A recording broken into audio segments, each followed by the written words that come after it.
నీళ్లు, road connectivity, వెంచర్లు అక్కడికి వస్తున్నాయి. ఉమ్, ఇంకో 4 ఏళ్ల కల్లా పెరుగుతుంది అనుకున్నా, కానీ అది సంవత్సరానికి పెరిగింది. ఉమ్, 1,50,00,000కి అమ్మినా నేను ఉమ్, 60 ఎకరాలను. ఉమ్, 30,00,000కి కొన్నా. ఉమ్. అంటే దాదాపు 70 కోట్లు ఒక్క భూమిలో లాభం. ఉమ్, ఎవ్వరికి అట్లా రాదు. ఉమ్, అది ఈ దైవేచ్ఛ, ఈశ్వరుని యొక్క అనుగ్రహం ఉన్నప్పుడే జరుగుతుంది.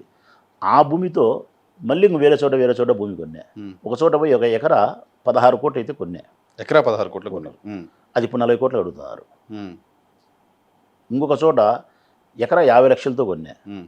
సంవత్సరానికి 1,70,00,000 పోయింది. మీతో రియల్ ఎస్టేట్ వ్యాపారం చేస్తే బాగుండేట్టుంది ఒక 5%. అదృష్టవంతంతో ఎప్పుడైనా కలిసి ప్రయాణం చేసి మేలు జరుగుతుంది. ఆ, నిజం నేను చెప్పేది. ఉమ్, ఇట్లా సంపాదించిన డబ్బును యథేచ్ఛగా నేను పేద ప్రజల కోసం ఖర్చు చేస్తూ ఉన్నా. ఉమ్, నా దగ్గర ఎప్పుడు నిల్వ డబ్బు పెట్టుకోకుండా ఉమ్, భూములు కొనడం, భూముల విషయంలో పెట్టడం, ఆదాయం వచ్చిన దాన్ని మళ్ళీ ప్రజలకు పెట్టడం. ఉమ్, అందులో నేను ప్రధానంగా కేర్ తీసుకునేది, మొట్టమొదటి నేను ప్రాధాన్యత ఇచ్చేది ఆకలి.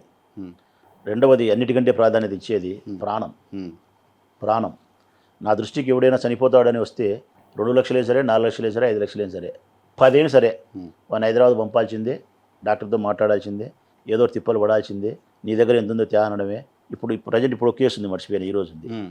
ఈరోజు హార్ట్ ఒకటి మార్చాలని ఈరోజు పొద్దున్న వచ్చినాడు ఒక అబ్బాయి, ఎవరో వచ్చినాడు, హార్ట్ మార్చాలి. గుండె మార్చాలని వచ్చినాడు. దానికి ఒక 8 లక్షలు 9 లక్షలు అవుతుందన్నా. నా దగ్గర 2.5 లక్షలు ఉంది. నువ్వు తప్ప నన్ను ఎవరు కాపాడలేడు. నేను మరణించడమా బతకడం అంటే నీ చేతుల్లో ఉందని వచ్చినాడు. సాయంకాలం రా తమ్ముడు అని చెప్పిన. 2.5 లక్షలు ఉందన్నాడు. ఇంకా మిగతా 8 అన్నాడు. ఇంకా ఒకటి ఎక్కువ అవుతుంది. అంటే నా భాగానికి 6 7 పడుతుంది. ఇచ్చేదానికి సంసిద్ధమైన, ఈరోజు ఇచ్చి రేపు పంపిస్తాం.